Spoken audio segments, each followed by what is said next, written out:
সর্বশেষ একটা কথা বলে শেষ করতেছি। মানুষের তিনটা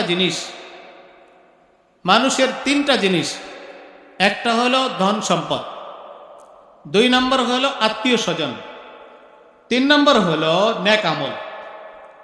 মানুষ যখন মারা যায়, মানুষের ধন সম্পদ অন্যকে বন্ধু বানায় নেয়। মানে আপনি যখন মারা যাবেন, আপনার জান বের হওয়ার সাথে সাথে আপনার যত কোটি কোটি টাকা ছিল এগুলোর মালিক আপনি নাই, শেষ। এখন আপনার ছেলে মেয়েরা যার যার ভাগ অনুযায়ী, হিস্সা অনুযায়ী অটোমেটিক মালিক হয়ে যাবে। তাহলে আপনার ধন সম্পদ কি হলো?